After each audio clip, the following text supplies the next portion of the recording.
This is Judge Joe Brown, and we're listening to We All Be News. News-free Dixie for the 21st century.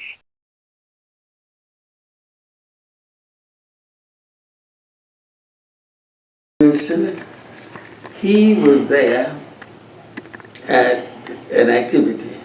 Do you know that man saw me? That was way back in '64. That man saw me. You recognize him?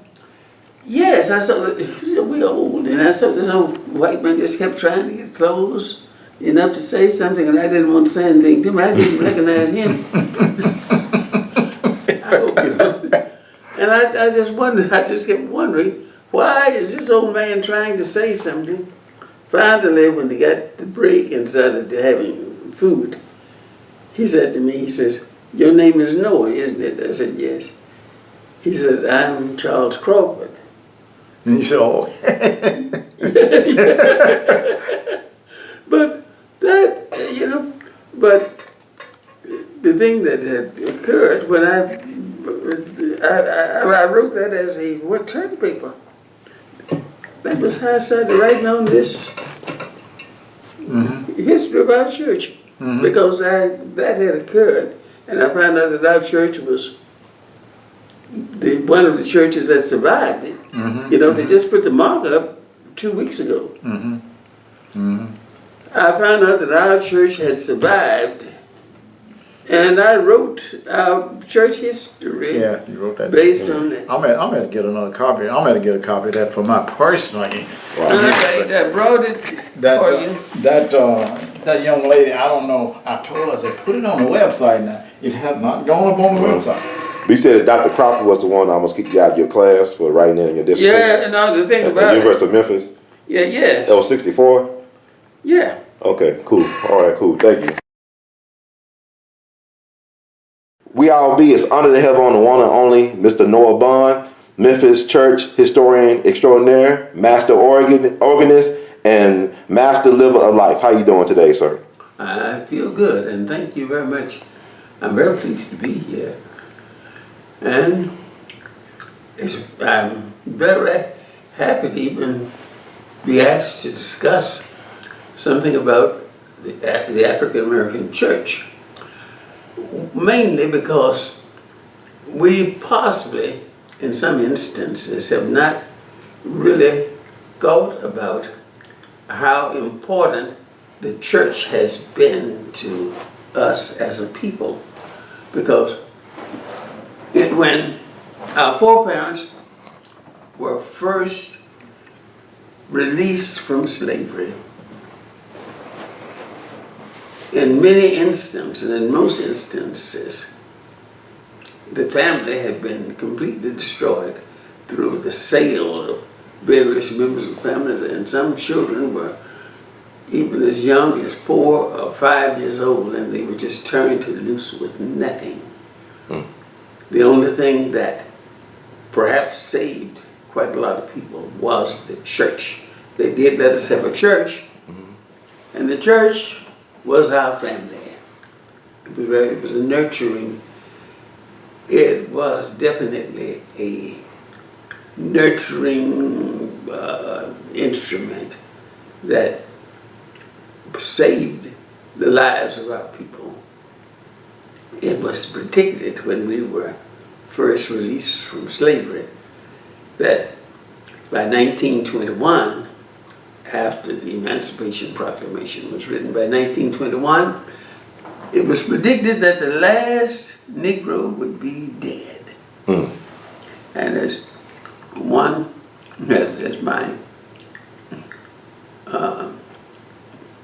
pastor said, Ben Eldrick said, "The Indians bled and died, but we grinned and multiplied." And this is really a kind of image of what happened. Because right here in the city of Memphis, in 1866, there was a terrible massacre which occurred that was designed to kill every black person in this city. It lasted 3 days. They burned the churches. They killed especially the educated people. They ram the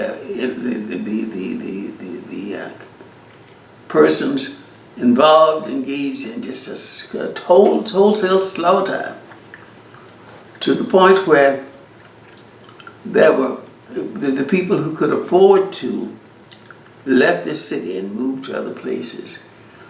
And of course, the reason that my interest was kindled in this was because the church of which I'm a member was one of those churches that was able to survive and overcome it. I'm a member of Middle Baptist. In the later years, we became known as Greater Middle Baptist, but it's just plain Middle Baptist. Our church is the oldest African American Baptist church in this city. Wow. By all means of by means of the information that we can gather. Well, of course, a lot of churches boast of being organized in a bush arbor, but we were not. We were the slave church, a white First Baptist church. And of course, we trace our roots to that. We had 3 white ministers because black people were not given the privilege of ministering to their own persons. After 1832, after the Nat Turner Rebellion, and naturally, they felt that if they were gathered together, that they could possibly do some harm, and so therefore, every 10 black people, in most cases, had to have at least one white person in their midst. So when they worshiped, they had to worship with a minister that had selected passages of the Bible to read to them, especially the selections in the Bible that dealt with obeying your master and being industrious in the way you worked, and to always try to be generous and respectful in what you were doing. There were many black codes that were issued. For example, we were taught an inferior language even to speak. This is why we have what is known as black dialect. That was taught to us. You'd better not be caught speaking good language. There were many other restrictions. For example, in most cases, we were not even allowed to have a pair of shoes. Now, those house servants were given better clothing and sometimes shoes, but the other workers had to perhaps wrap their feet in bark, in skins, in burlap sacks, and many other ways of protecting the feet, because if they had shoes, it was feared that they'd run away. So they had no shoes. This is why I think that we sometimes now like shoes so much, we carried over. We weren't able to have them in slavery. Right. When we got free, we sang a song, I got shoes, you got shoes, all of God's children got shoes, because we hadn't been able to have that luxury. And even now, it's a carryover, I believe, from that period of time. Now back to our churches and the role that it played in saving us from complete extinction. As I tried to explain, the church was the nurturing force.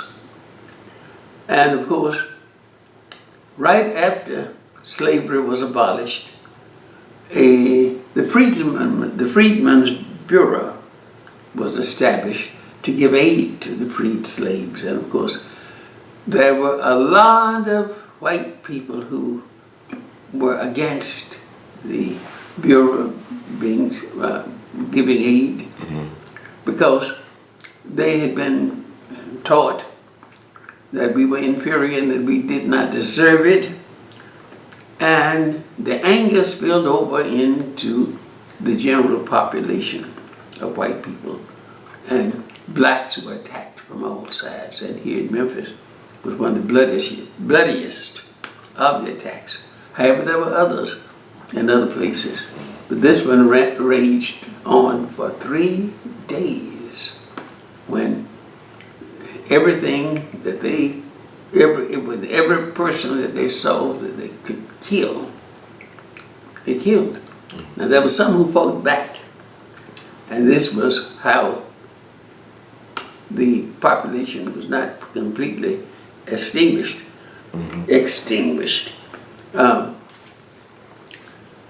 The United States had to send troops in to quell the riot. The thing is, the reason that we didn't know much about it at first, they did not print it in the history books. In fact, most of the books that were printed that mentioned it, they mentioned it in 1 or 2 sentences. And they mentioned it just as if it was just something that, a small incident that had occurred.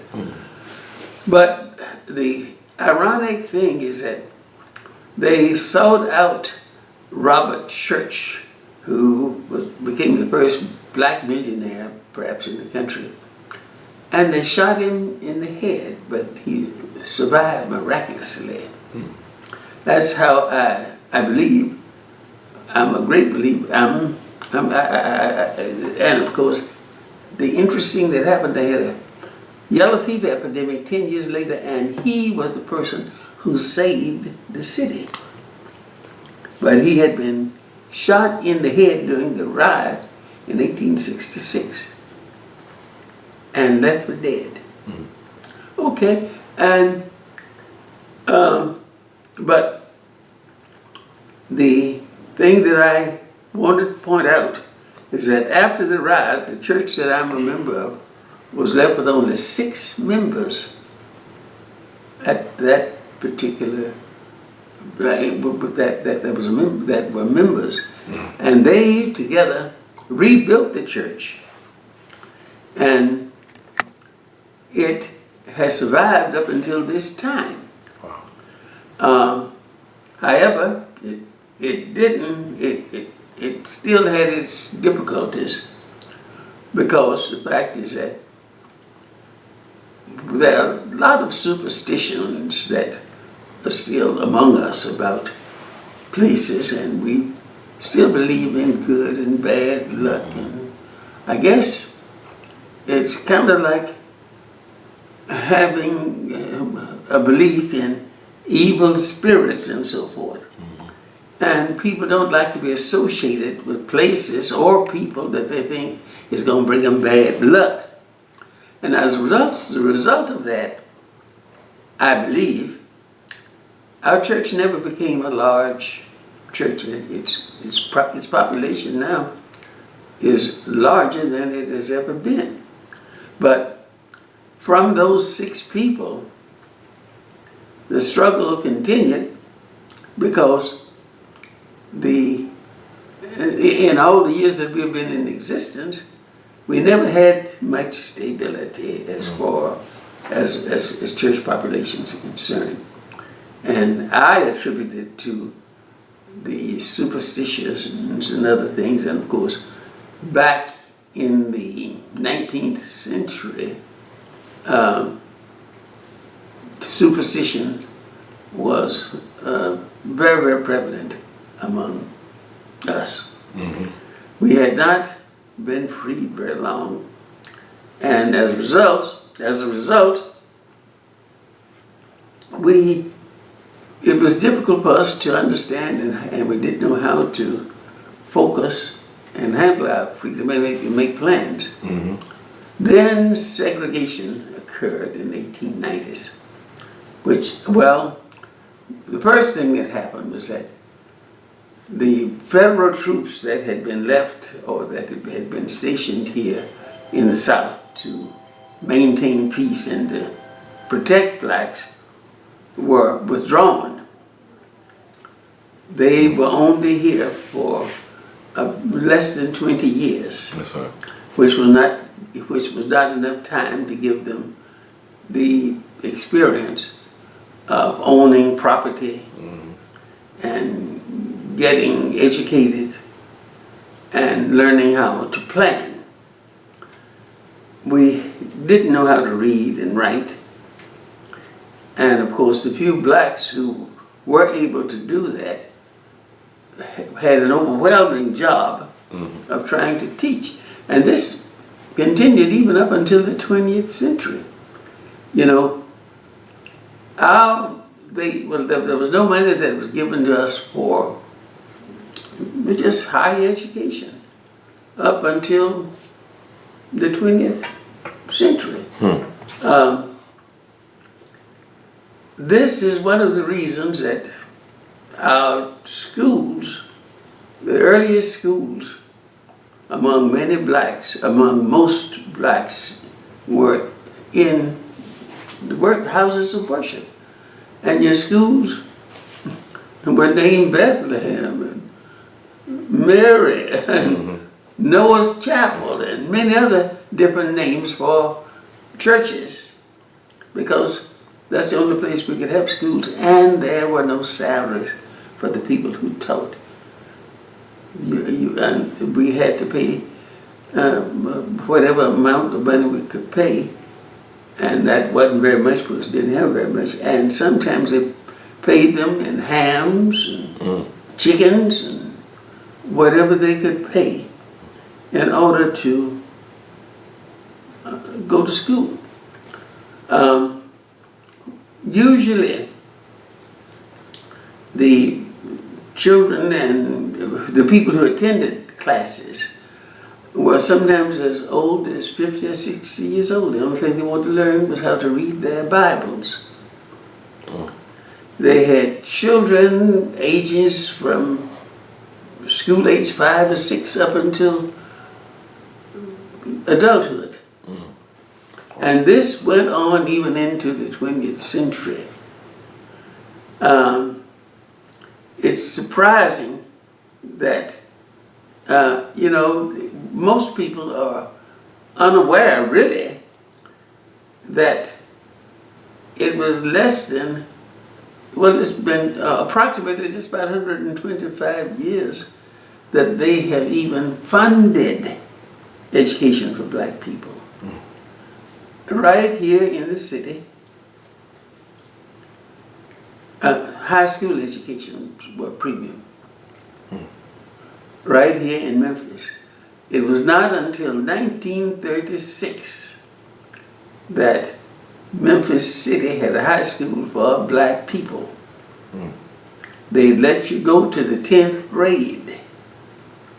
And then they had to go, Manassas was in the county then, but it was the only 12th grade school available. Can you imagine a city as large as Memphis, not as it is now, having to go way to Manassas, which was located out on Firestone, and of course, and transportation wasn't what it is now. The car fare, even though it was a minimum, it was difficult to even get, at that time, 7 cents to ride, but that was 14 cents a day. But if your wages were less than $10 a week, and you were working full time, it would be difficult to get away from deep South Memphis to North Memphis and go into the county school to get the 12th grade. So most of the people who had money, finances, attended Lamont College Howe Institute, which later merged into Owen, which later merged into Owen, to Lamont Owen. That was how quite a lot of people, quite a lot of African Americans who had the affluence or the means, became high school graduates, because Cartridge and Booker Washington, Cartridge, which later became the high school, which Booker Washington replaced, only went to the 10th grade. All right, any questions? Have I skipped over anything? No, I'm just taking it all in. I just think it's fascinating. Wow. But we forget very quickly, or we didn't pass information on very quickly, that of the struggles that we faced. Even in this modern era, after there are people yet who don't want to face the fact that the struggle was difficult and still is for us. I was at a meeting not long ago when a woman declared that who I know must have been at least 70 years old, who said she had never been discriminated against. And the question was asked, well, what high school did you go to? I went to Manassas. And they knew she had been graduated, and sometimes in the 50s. And then, of course, naturally it became a question. You mean to tell me you went to Manassas and you never felt discrimination? She was implying she didn't know that she's being discriminated against when she sat on the back of the bus, or even when she went to school. Because when I first started teaching, the books were always 10 or 15 years old, and they were hand-me-down. And they gave us all the books that were obsolete. And the other equipment, such as, just the the chemistry sets and all the other things were never new. They were always used. We did well. You have to applaud all of those African Americans who came out of school and are able to take their place in first place positions. Now, you have to applaud them because they came through very, very difficult circumstances. The thing that is interesting, we're in the Ben Hooks Library, and if this library had existed, well, I'll say 55 years ago, he who's the library named for would not have been able to come in here without being arrested. Wow. It was just that difficult for us. The road is not clear yet. We still have struggles. I go to a senior citizen center, and the first few years that I was there, because I complained. I won't say it lasted for a half year. They had all of the black people sitting on one side up against a wall. And this just, within this, well, it wasn't within this century, see, because I've been there 20 years. Right. And I wouldn't sit there. The man that took the tickets ran from the back to I guess he's going to put his hands on me, but I met him with such, well, it frightened him. And the thing that occurred, that after I had gotten through with what the consequences would have been, I didn't cuss. Mm-hmm.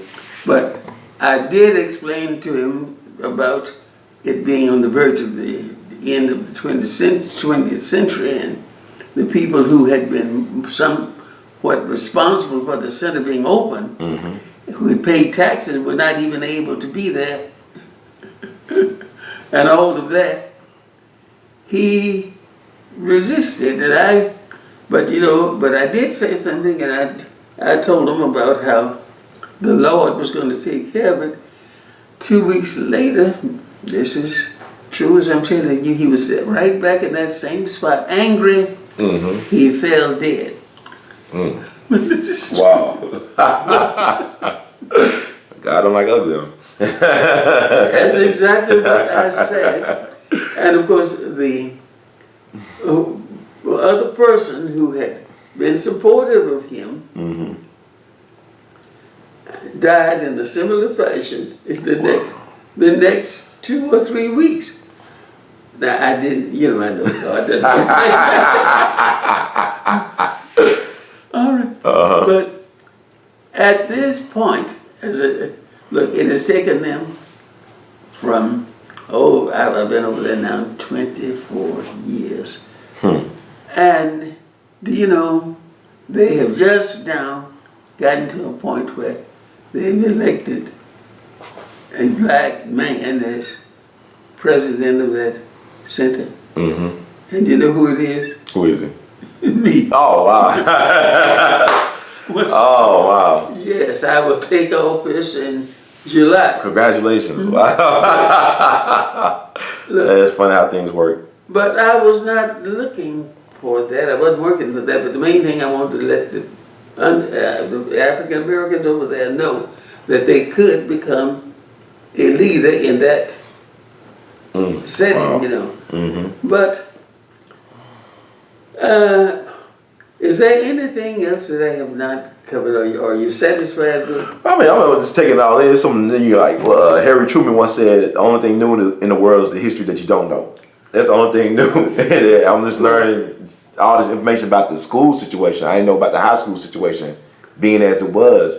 And I know I talked to you about Manassas. I was interested. You know anything about Jimmy Lunsford or? Jimmy Lunsford. Yeah. I sat while I was waiting for you today. There was, strangely enough, a relative of his. That was asking and told me about him. Really? Today. This. He got a relative that lives in Memphis, or? Yes. I need to contact this person. Well, her family has a funeral home on Scott Street. It's the only funeral home out in Binghamton, the black funeral home in Binghamton. It's Owen. Owen. Yes. That's the last name. I don't know what the first name is. But she owns a funeral home on Scott Street? Yes, she and her sister. Okay. Noble Owens was a teacher at Manassas. And he was her father. But she can tell you about Jimmy Lunsford. I guess she will. Yeah, I just find she father. But she's here, unless she left recently, she's here at the library right now. Really? She works in the library too? No, she was just over here, I guess. Really? Well, you know what's interesting about Lunsford, that it's hard to find his relatives. I know he had some folks in Ohio. He had a nephew. I don't know if he's still alive. I tried to find him several years ago. And I know his wife died maybe for the last 15 years. Crystal Lunsford, Crystal Tully. And let me see. He's from Fulton. He got some folks down there I met a couple years ago at the Blues Historic Market where they put down in Fulton. So I was trying to put this guy together, his life and stuff. 'Cause I think it's fascinating that this guy started something in Manassas that was replicated in different schools throughout the city. And really, it has a lot to do with the history of the Memphis Sound, because if he didn't start that at Manassas, who would know how Memphis would play out over the 20th century in terms of his music contribution? Yeah, the thing that occurs here, people have not given Manassas the support that it should have given concerning music. And being the oldest high school, they always wanted to bump things back to Booker T. Washington. Right. But Washington was not even a high school while Manassas was the only high school for blacks Mm. in the area. Wow. I mean, public high schools. Yes, sir. The other high schools, at one time, Lamont was an elementary through high school. That's where it started. Mm-hmm. It didn't start out as a college. Okay. And then about 1921, I think, it became a junior college. But the first 2 years. And then it was about 1936, it, evolved into a senior college. Wow.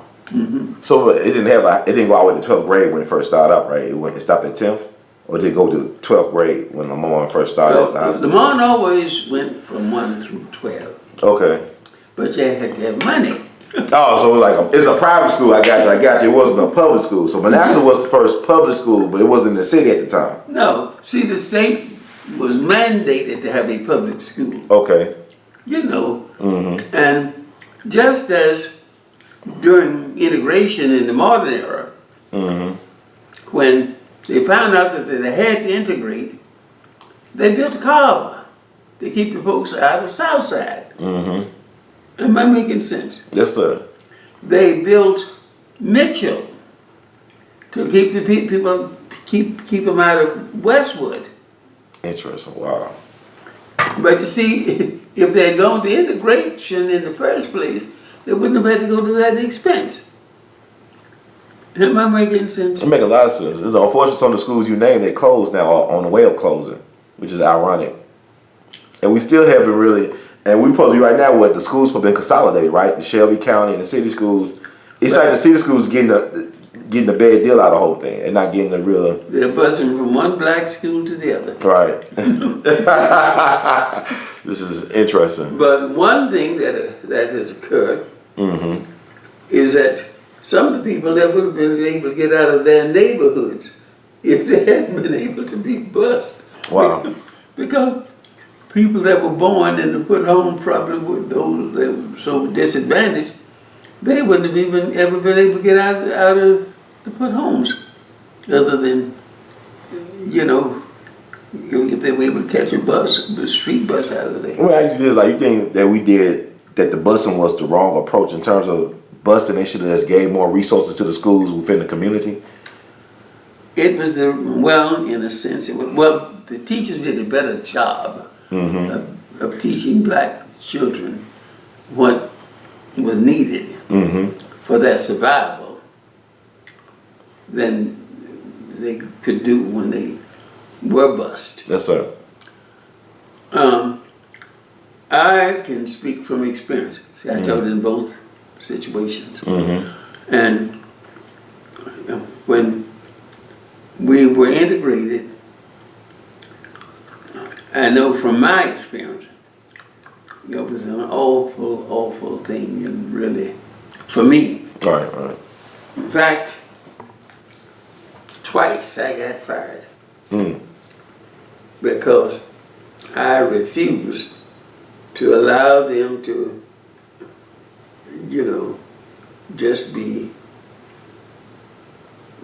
to segregate me when I went to those white schools to work. It's difficult to describe to you the terrible things those white folks did. But I got mean. And they let me alone. Yeah. I knew people who actually physically died from this trauma. Now, they didn't say that was what it was, but I believe that's what it was. Right.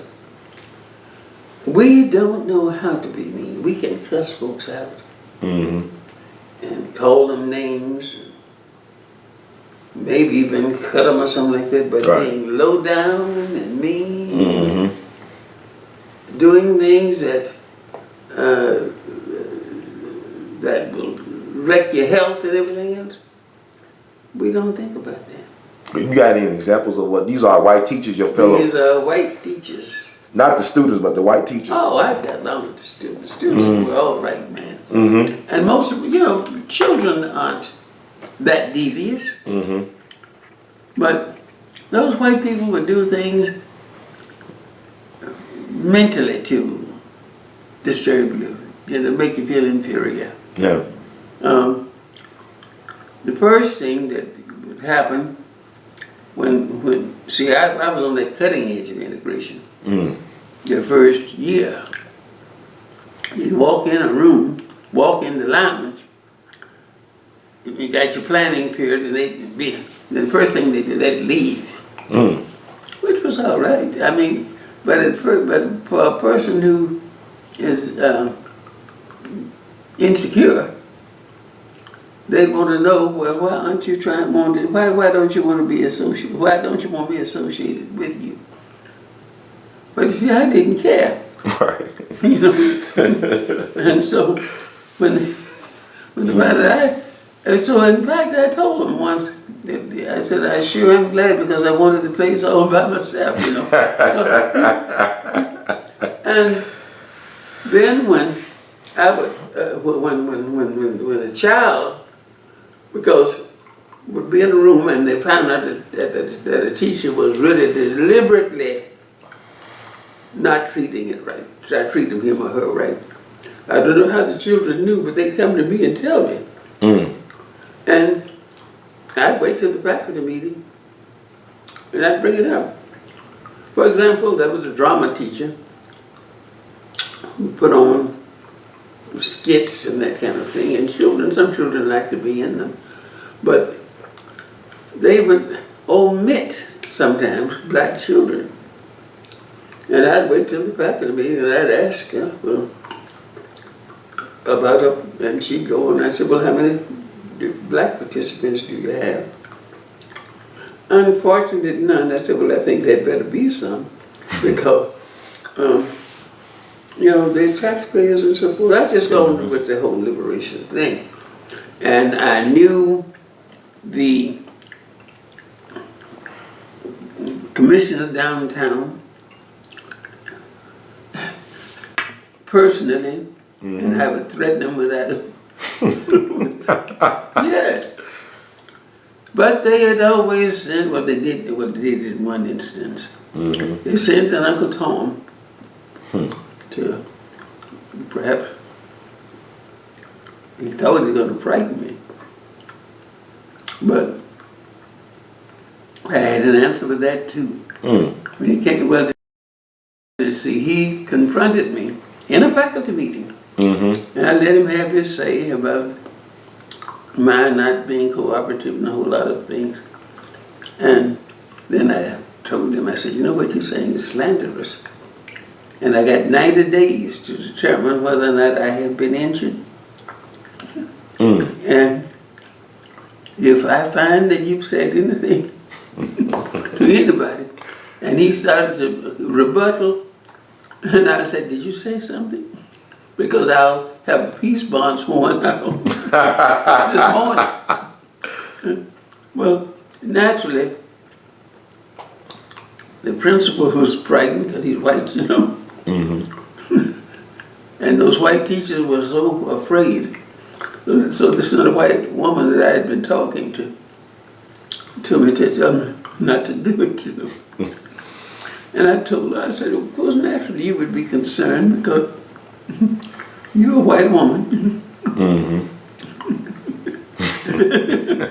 So naturally you can I understand that you wouldn't want to be involved with that. Right, exactly. I said, but I mean exactly what I'm saying. And sure enough, strange enough, they backed off of me. But truthfully, I went through that situation. I stayed at Germantown. I stayed out there 22 years. Was it Germantown High School? No, I was in the middle grades. Middle grade, okay. But the thing that had occurred, you see, they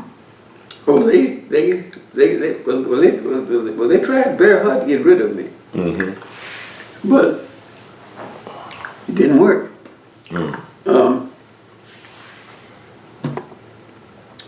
They gave me a contract with no classes. No schedule, contract, not just blank. Just my name and salary and contract. Well, it was kind of unnerving. I went to work. The principal acted like I wasn't there. Wow. The black teachers shied away from me, man, like I had a bad disease. Wow. They were really something. And I said to myself, what on earth? Well, I knew better than to go to the board because they would have shifted it to me, on me. So I went to Nashville to the State Board of Education, took my contract with me. They gave me the order that I stay on the campus for 2 hours. And if I had not been given an assignment, to go home. And I did so, but I was still worried because I was afraid, I had to eat. Right. So, all right, payday came. I could tell I had been paid before I could even get in that school. I heard the sound and furor. You see, the thing that occurred, was different from what black folks did on payday. The black principals always held the money until the end of the school day to give you your check. The white folks paid you at the beginning. And then the way they did it, they said, Mr. Hurd, will you hold Mrs. Glass's room down until she gets back from the bank? Because they felt that some of us had to get to the bank to, and they had a good cooperative spirit out there. But I could tell I had been paid. That great big man walking around here doing nothing. It was your fault. I didn't say anything to them. I stayed my 2 hours, but I went to every faculty meeting. I went to every football game. I went to every theater production. But I'd go home. The children thought I was a narcotics agent. Wow. This really happened. All right. One guy was teaching at another Germantown school, Riverdale. And I don't know why I waited that day to go to the bank when I thought the old black folks would be going to the bank. He saw me, Bond, where are you teaching? I said, I'm at Germantown. You're lying. Somebody had told him, he's over there, but he goes home. I said, it's payday, isn't it? You got to check. I don't know how you're doing that, but he was telling me I wasn't teaching. Okay, but really, do you know that went on all the year? Yeah, this went on for a whole year. All right, at the end of the year, the principal, Mr. Bond, this evaluation time. I said, I know, so you haven't told, and I don't know what to say. I said, but if the taxpayers found out that I'd been out here all the year and had got a salary. So you got the full teacher salary, right, for a whole year? Yes. Oh, hey, man, you live the dream. See, they could not use me. See, they told me at the state board, of course I had them to write it up. I still have the letter. They could not use me as a substitute. Wow. See, I was hired as a teacher. I could not be used as a substitute. Am I making sense to you? Yeah. So they got you full benefits, full salary. Yes. And really, because they didn't want to deal with you because you stood up for yourself, it's like, because you spoke out. That was it.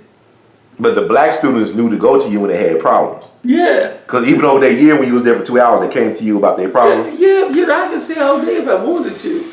But usually I would go on home. Like I'd been told, I could go home. But you actually was a true advocate for the black students, which is cool. I mean, you actually did have a job. You served them. You served as the voice for them at the faculty meetings and stuff like that. I see some of those folks, they're grown now, and they still wonder, Mr. Bond, what did you... If you told me this, I couldn't believe it. I thought it would be a movie or something. You told me this. I couldn't believe somebody would do something like that. Years later, after I had retired. I guess I had been retired for 8 years. NBC came by and I told them the same thing that I'm telling you now. Wow. Because they wanted to know, because I think that pattern had been put in effect all over the South. I believe it had happened to other folks. But black folks don't like to talk about stuff like that. We keep it out. We let it kill us. We keep it out, like you said. We die from that stuff. But I believe that was something that had happened. See, because people don't like to feel rejected. Right. Teachers like to be teaching. Because that's a calling. I mean, if you really want to teach, that's something you want to share with people, right? And so the thing that he did, he was ignoring me completely. And those black folks were scared to be supported. What hurt you most? The fact that the black folks was afraid, or the fact that the establishment treated you that way? At first it hurt.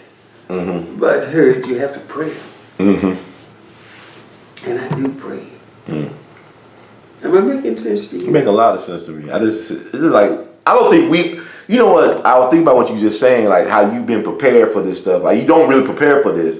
But I think about even when black folks deal with the police. Now, I listened to this brother named Neely Fuller. He's almost 90. And he said, this is 3 things you got to do.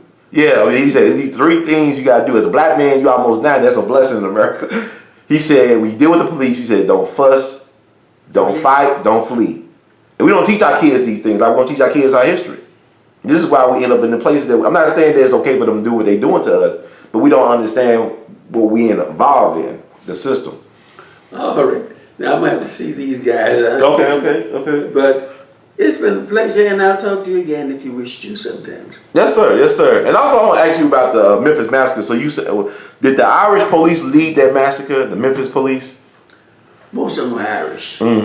And most of our ancestors hated Irish, I guess, the older folks. They hated even what black folk with red hair because they had Irish. They thought they were descended from white folk with Irish.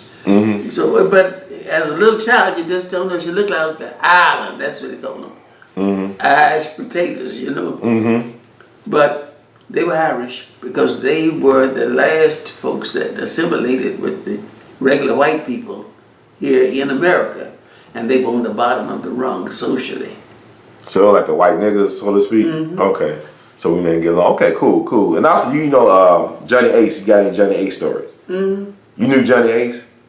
John Marshall Alexander, the singer? Yes. You knew him? No, I didn't know him, but I we were acquainted, Yeah, I was wondering, I had interviewed his widow and his oldest sibling and his daughter like a couple of years ago. I just thought he was a fascinating figure. And he's not really talked about that much now, which is kind of interesting because in the Bill Street, he was like the first one really to make it big. I mean, he was a rock and roll prototype star. Yes. About 2 years, and he died the way he died was crazy. But it is funny, I mean, how a person could be so popular during their lifetime and so forgotten about as time moves on. Like, we will forget you, man. In fact, I imagine there are people who don't even know who Martin Luther King was. Yeah, that's true. It's fascinating. Well, Mr. Bond, thank you so much for taking the time out to speak to me today about the thing. But you also said that the black church, in order to have a church here in Memphis, you had to have a white person. If there were 10 black people gathered in a group, a white man had to be with them. Oh, wow. So you couldn't have no black church without having a white man present? After 1832, no. That was all over the South. Okay. Now, this is how black churches are called missionary Baptists, but only the missionary ones were the ones that the white folks helped them establish. During slavery. Yes, sir. The others just adopted the name. Okay. But the white missionaries, the churches that the white missionaries established are the missionary Baptist churches. Yes, sir. Does that make sense? That makes a lot of sense. And you also said they started doing this in 1832? Yes. That was Nat Turner. Yeah, the response to the Nat Turner rebellion. Okay. You remember that? It was really a massacre. He killed about 50 white people and all that. But the word spread like wildfire, and the South got frightened. You see, because in some instances, more blacks in the community than white people. Exactly.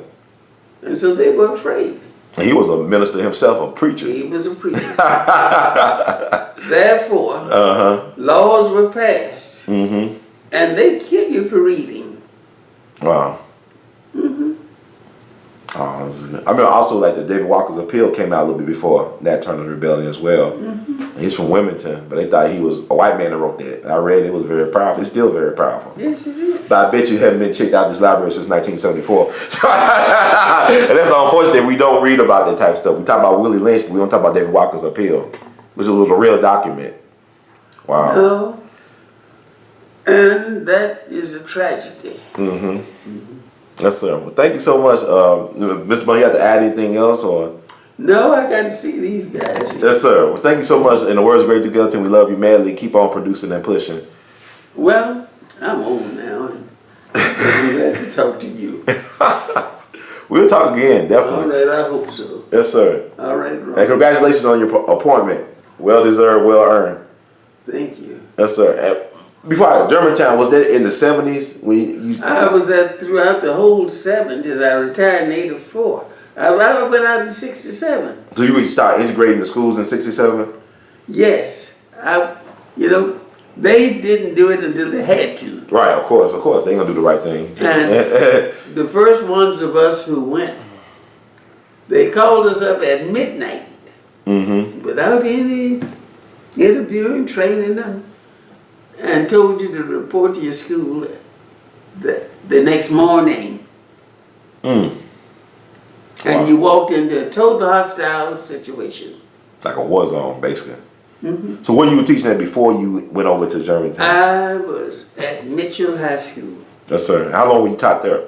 10 years. And then you went to Germantown for 23? Wow. No. Yeah, 22. 22, okay, wow. And they didn't let you teach for 1 year you didn't really teach at all.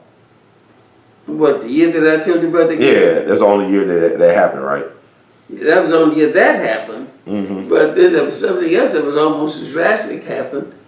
The next year they gave me classes and everything that was on my transcript that they could put on there. Biology, PE, French, English, and a study hall. Wow, were you qualified? Were you able to teach like French and biology? Were you qualified for some type of... Yeah, you know how they do in college now. You have to have these foreign languages and music and all that stuff that you're not going to use. You know you have to have all that stuff. Yes, sir. But again, I came to the very library. It was on McLean. Went through 12 easy lessons to teach French. And went down to the store where teachers bought their equipment and got me a plastic frog and a plastic man. And the year's project was to give a paper mache or a clay mold of all of the parts of the plastic frog and the plastic man, the working parts that they had hand molded. Wow. And PE, I had them putting the right foot in, the left foot. You made it work, so you stepped up to the occasion. Let me tell you, in October, a supervisor came jumping all down my throat. I sat there and listened patiently. When she finished, I said, this is interesting because last year I never taught a thing and got paid every month. You did? I didn't. I said, yes, you did. I just sit and drink coffee with you. So she knew I was going to have a press conference then. Oh, wow. And by that press conference, somebody's head would have rolled because they had paid me a salary and I had never done any work there. It's a shame on them. Ain't on you. Hey, don't hate the player, hate the game. But after that, you know what happened? What happened? I taught 10 more years and I could have been standing on my head and nobody would have said a word. Wow. No, they weren't going to say anything to me because they never did want me to tell that bit about being out there and drawing that salary and never did a day's work for it. Wow. So may I ask you, like, do you have any words of wisdom for our people out here? I mean, just off the top of your head, if I let you go. Off the top of my head. Yes, sir. I would say to, first thing, be true to yourself, know who you are, and pray. Mm.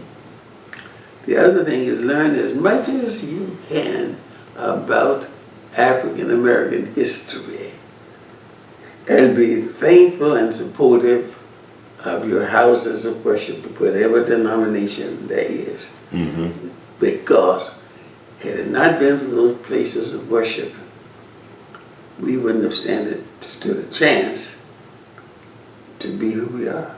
Yes, sir. Thank you so much. We love you madly, brother mine. All right. And pushing.